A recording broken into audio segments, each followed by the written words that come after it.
Do you know what happens when you spend time outside every single day, no matter the weather or life events, and you do it in Alaska? That's what I'm working to find out. I'm Amy Bouchatz, and this is my weekly outdoor diary where I tell you what I've been seeing and learning through my own daily outdoor habit tackling the Humans Outside 365 challenge. Sometimes it's awesome. Sometimes it's hilarious and full of fails. But it's always my real life. Let's go.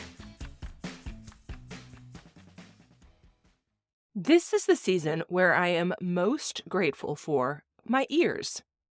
Last year, I did a little challenge within my challenge, leaning into my five senses over the course of several months and noting here in this podcast how I use my senses outside. That experiment was inspired by an interview I did last year with Gretchen Rubin, best-selling author of The Happiness Project, whose most recent book is called Life in Five Senses. It talks about what she found leaning into her five senses over the course of a year. I took that experiment outside in a shorter format and explored how I felt about my senses in an outdoor environment only. A Humans Outside podcast follower recently tagged me in a post about how much she's enjoying her sense of hearing, and I have to agree. In fact, her note inspired me to think about my own sense of hearing this week in the context of spring.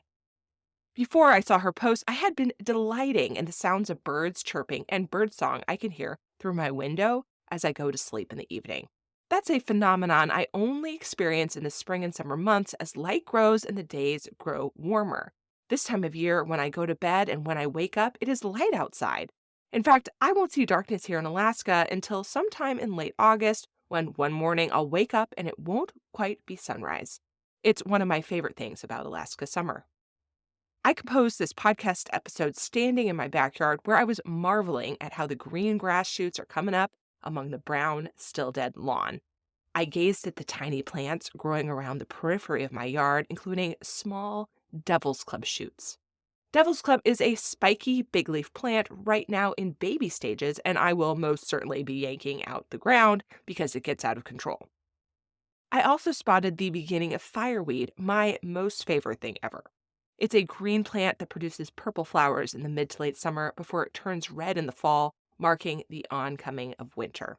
As I wandered around the yard, I also heard the chatter of one of our regular squirrel neighbors. It was offended by the presence of my dog, Sam. I spotted it as it ran along my fence on what we call the squirrel superhighway.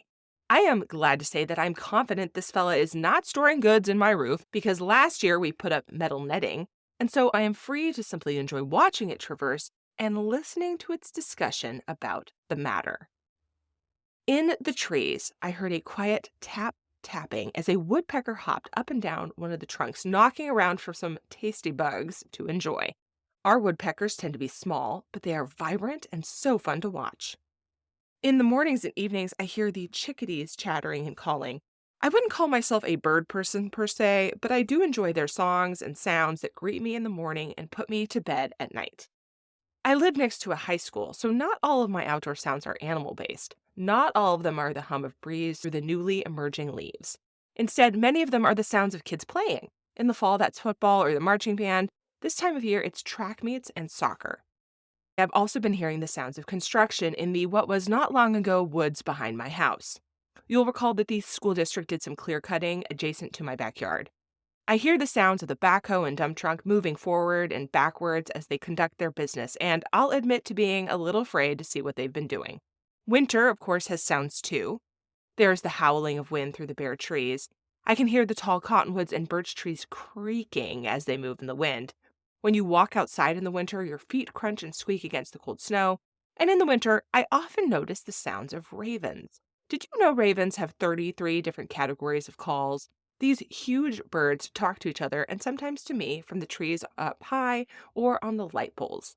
And I can hear them move through the sky as their wings beat against the air. There's something imposing and startling about it. But winter is behind us now, and there's lots of late Alaska spring things happening here that you can hear and see.